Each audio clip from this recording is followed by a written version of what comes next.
Hi hello అండి అందరికీ నమస్కారం welcome back to my channel బొకాస్ ఫ్యామిలీ. అందరు ఎలా ఉన్నారు? నేనైతే చాలా బాగున్నాను. యూట్యూబ్లో అయితే చేపల పులుసు తయారీ విధానం గురించి కొన్ని వేల వీడియోస్ అయితే ఉన్నాయండి. నా స్టైల్లో ఎలా చేస్తానో మీకు చూపించేస్తాను, వచ్చేయండి.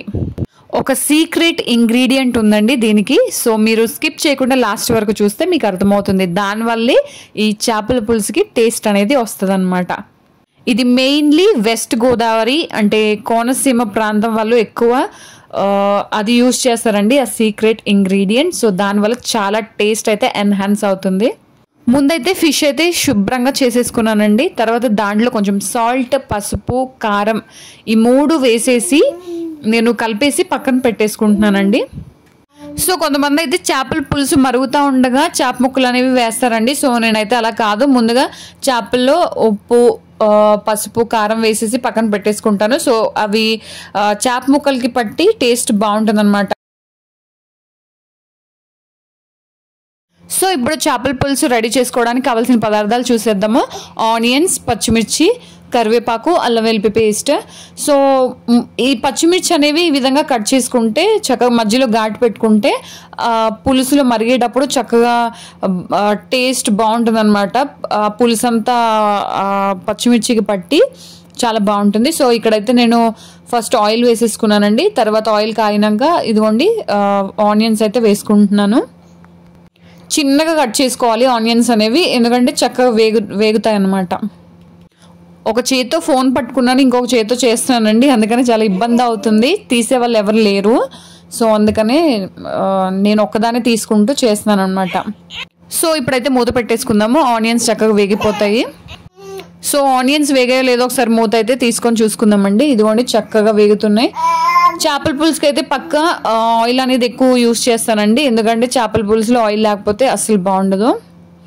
ఇదిగోండి చక్కగా వేగుతున్నాయి ఆనియన్స్ అయితే. ఇప్పుడైతే కరివేపాకు వేసుకుందాము. ఫస్టే వేసేస్తే ఆయిల్లో కరివేపాకు వేగిపోయి బాగుండదండి. సో ఇప్పుడు వేసుకుంటే బాగుంటుంది. కరివేపాకు వేసినాక కొంచెం తిప్పేసుకొని మూత పెట్టేసుకుందామండి. సో ఇంకొకసారి మూత పెట్టుకుందామండి. ఇంకా ఆనియన్స్ అనేవి కొంచెం బ్రౌనిష్ కలర్లో వస్తే అప్పుడు చక్కగా వేగినట్టు. ఒకసారి మళ్ళీ మూత అయితే తీసుకొని చూసుకుందాము. ఇదిగోండి ఆనియన్స్ అయితే చక్కగా వేగిపోయాయి. ఇప్పుడు అల్లం వెల్లుల్లి పేస్ట్ వేసుకుందాం. మా పాప అయితే నన్ను వాయిస్ ఓవర్ ఇవ్వనివ్వట్లేదండి. వాయిస్ ఓవర్ ఇద్దామని స్టార్ట్ చేశాను, అప్పటి నుంచి వెనకాల నుంచి అరుస్తూనే ఉంది. సో ఇప్పుడైతే అల్లం వెల్లుల్లి పేస్ట్ వేసుకుందాము. ఒకసారి కలిపేసుకుందాం. ఎక్కువ వేసుకోకూడదు, తగినంత వేసుకోవాలి. మేము ఎక్కువ ఫిష్ ప్రిఫర్ చేస్తామండి. ఎక్కువ సండే వస్తే ఎక్కువ ఫిష్ తెచ్చుకుంటాం నాన్ వెజ్లో, ఎందుకంటే ఫిష్ హెల్త్కి మంచిది అండ్ కళ్ళకు కూడా చాలా మంచిది కాబట్టి ఫిష్ ఎక్కువ ప్రిఫర్ చేస్తాం.